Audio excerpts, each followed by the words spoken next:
Lorsque Dieu va créer Adam et Ève, Dieu les bénit. Dieu bénit Adam et Ève. Lorsque nous lisons la Bible, dans Genèse chapitre 1, verset 26, la Bible nous dit, Dieu dit, créons l'homme à notre image et à notre ressemblance. Pourquoi? Dans quel but? Pour quelle raison? Il précise la raison. Il dit, afin qu'il domine. Et c'est l'onction de ce matin. L'onction Rada. L'onction de la domination. Donc Dieu a créé l'homme dans un but bien précis, celui de dominer, de manifester son règne sur l'étendue de la terre. Mais l'homme ne pouvait pas dominer sans avoir reçu d'abord la bénédiction de Dieu. Ou je dirais même les bénédictions de Dieu. Avant que l'homme puisse dominer, Dieu le prépare, Dieu le conditionne. Et j'aimerais que tu comprennes quelque chose ce matin. Ne mène pas ta vie à l'aventure. Tout ce que tu fais, tu dois le faire avec un but bien précis. Tu dois avoir une vision claire pour ta vie. Lorsque tu as une vision claire, tu vas préparer toutes les conditions qui te permettront d'accomplir ta vision, l'objectif. Et la première chose que Dieu fait, c'est les rendre féconds. Il dit, soyez féconds. Ensuite, il dit, multipliez-vous. Ensuite, il dit, remplissez la terre. Ensuite, il dit, assujettissez la terre. Donc, nous voyons les 4 bénédictions que Dieu a libérées sur Adam. Ce sont comme des ingrédients qui vont lui permettre de manifester sa domination. Il dit, la première des choses, soyez féconds.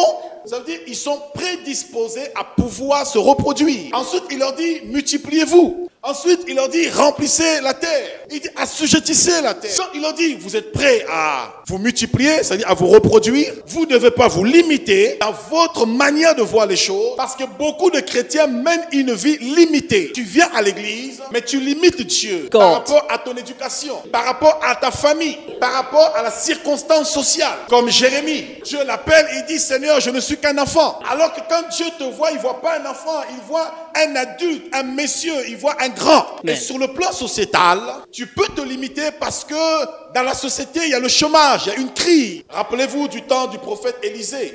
Et il y avait une crise. Le roi commençait à pleurer. Les habitants du pays pleuraient. Même l'officier du roi, sur lequel le roi posait sa tête. On a besoin de bons officiers, des vraies personnes fidèles, loyales, sur lesquelles on peut poser notre tête pour se reposer. Et l'officier sur lequel le roi posait sa tête, il était incapable de fortifier le roi. Il dirait au prophète Élisée, le jour même il y aura des fenêtres au ciel. Jamais pareille chose ne pourra se produire. Et le prophète lui dira, non seulement cela va se produire, tu verras de tes yeux, mais tu ne mangeras pas. Ça veut dire dans le ciel, il y a toutes les possibilités. Si la porte est fermée, Dieu ouvre une fenêtre. Si la fenêtre est fermée, comme dans Marc chapitre 2, Dieu ouvre le toit.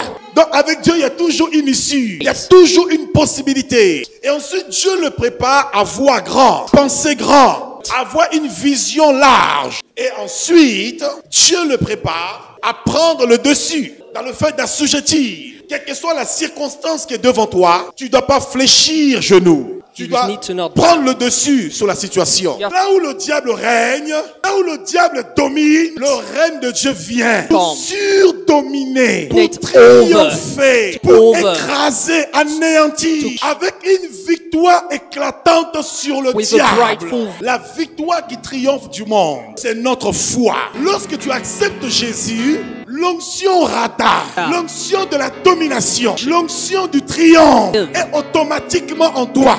Il dit tous ceux qui sont nés de Dieu. Lorsque tu acceptes Jésus, tu es né de Dieu. En naissant de Dieu, par affiliation, par le sang, tu reçois la vie de Dieu. Et dans cette vie, tu as l'onction Rada, l'onction pour triompher, l'onction pour dominer, l'onction pour vaincre, mais de façon éclatante, l'onction pour régner totalement. Ça veut dire lorsque tu règnes, il n'y a point de partage. Personne d'autre ne peut prendre l'ascendance sur toi parce que tu exerces la plénitude de ton autorité. Et si tu es enfant de Dieu, tu n'es plus étranger, tu n'es plus esclave.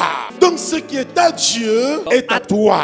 L'autorité de Dieu est ton autorité. La puissance de Dieu est ta puissance. Dans toutes ces choses, nous sommes plus que vainqueurs.